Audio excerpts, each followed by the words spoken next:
Could HBAR be the future coin of choice for big tech companies and specifically financial transactions? And no, XRP Army, I'm not coming after you, even though it is going to be big in the financial institutions. It's actually going after more of micropayments, whereas XRP is trying to focus on FX payments. That seems to be a pipe dream for now for XRP. Hedera's dreams are actually starting to come true. But anyway, guys, before we get into it, I'm actually starting a Telegram group. There is nothing going on in there at the moment, so you won't be very excited, but the first 100 members to join will get free membership for life if I ever did any pay groups or anything, whereas I felt there was value to add. But purely for now, just looking to create a community of people, and I would just share things that I find during my research on all platforms in there that I don't perhaps put in my videos. So if you guys want to join, it's a great way to start building a community, and it's absolutely free to everyone to join, so I do recommend. But anyway, let's get into it. So if we actually look at ChainSpect, we can see that Hedera is actually processing the most transactions of all chains, but for a relatively small chain when compared to Solana, it seems a bit odd that it's obviously processing a lot of transactions. It just goes to show the capabilities of this chain. This block time is kind of irrelevant. It just says that it basically doesn't use block, it uses the hash graph, and that actually feeds into its transactions. It uses something called gossip where nodes basically talk to each other to get consensus on transactions. Whether or not that's fed in, it seems to be slightly varied. This article says that the Hedera consensus remained the primary driver of this activity, accounting for 99% of all transactions on the network, whereas this guide here says that states publicly reported transaction count on Hedera does not include the intra-node gossip communication needed to reach consensus. Only transactions submitted and paid for by external parties are included in the TPS count. Irrelevant. Basically, we want to look at the applications of HBAR. You want to see how this project is basically performing and where it is being used, and it does not disappoint. And as we know, HBAR has a responsible governing network of 30 of the biggest companies in the world, such as Google, LG, UCL, Dell, and some random ones you wouldn't expect to be on there, like EDF, which is kind of strange for an energy company, but nonetheless, they are on the governing board. And we discussed that in a previous video. I'm not going to go over again how it is decentralized, even though it has a governing council, but the benefits of this governing council actually makes it more appealing for large corporations, financial institutions, as well as the government to use HBAR in their applications and things that they're building, because they know that these companies are on the board. And this kind of breaks the gap between the distrust of crypto by these bodies, when a lot of good technologies out there in the crypto space are not actually being utilized by these because they just kind of don't trust it. They don't trust that it could be a scam, or they don't trust the developers. So when you have a governing council like this, it actually makes for big developments on the project. And one of those projects is the FedNow just allows for payments between banks, individuals, etc. in real time. So it's just basically instant payments delivery. And this currently uses an old system, and it kind of is a competitor to Visa, but not directly. It's not particularly for kind of consumers to consumers. It actually relies on banks to sign up to these. So for example, if a coffee shop was using their bank as a payment processor, then there is a possibility that it could be using the FedNow service. So where does HBAR actually come into this? And there is an article here that says Hedera Hashgraph powered drop now supported on FedNow, and it's essentially positioning itself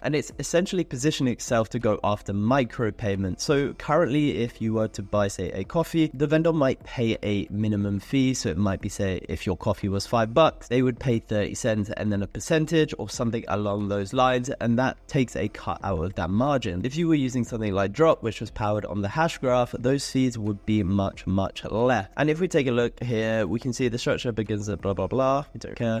The fee structure is 10 times cheaper than existing credit cards and PayPal fees, and 60% cheaper for a $10 transaction, which is huge. And potentially those margins could actually be passed on to the consumer as cheaper prices. So this could be deflationary for you buying a coffee as well as other things. And here they just have about what Drop could be used for. So you could purchase 30 minutes for Wi-Fi access, rent a scooter for 10 minutes, buy a cup of coffee, pay for weather data in an application, as many other. It's also like pay per minute kind of services or pay per hour kind of services, which would be really good for micro payments. It could even just take those transactions at the time that you're doing it with instant relay and instant delivery into the vendor's pocket. But this would actually use ACH payments on either end for an on-off boarding of fiat. So it would actually exchange that at the end of the day for the vendor if they wanted it in fiat currency. I guess it would be kind of similar to Venmo in that respect, where in this case you could just scan a QR code, you could just pay it instantly. Maybe they set it up to pay $5 and it would just be done very quickly, but the fees would actually be much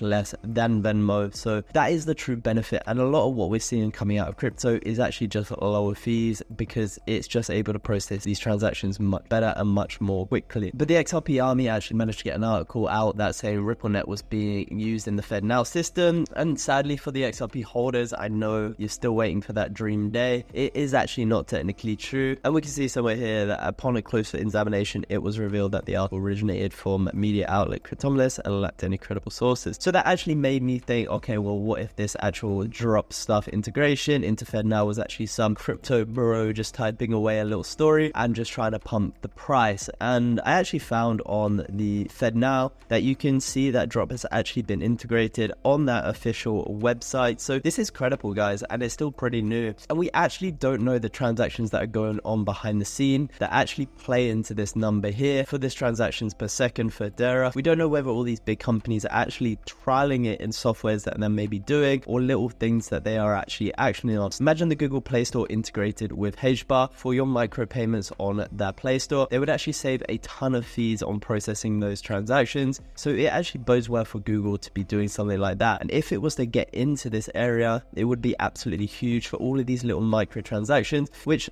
currently no one's actually competing in. So I just kind of believe that every crypto will end up finding its place. Maybe Ripple does finally make it into the financial markets. Maybe HBAR does take over all of these microtransactions, but it's a lot further ahead in actually achieving this right now than a lot of other cryptos. And I believe that that scale is going to go up. So currently FedNow is not being used by a lot of actual retail side of things. It's mostly between banks at the moment, but there's nothing to say that that won't grow over time. But nonetheless, this is why I believe HBAR is actually a very good project. It's got incredible backing, and I think that will accelerate the integration into real world uses a lot faster than other projects, and particularly these companies that are actually on the governing board will look to use HBAR in things that they are doing, particularly in the micropayments section. And as we know, micropayments are absolutely everywhere. If you've ever been to some toilet in a train station, you actually end up having to pay. So imagine it could be 4p cheaper or 4 cents cheaper just because it was using HBAR. Anyway, guys, if you liked the video, like and subscribe. It really helps.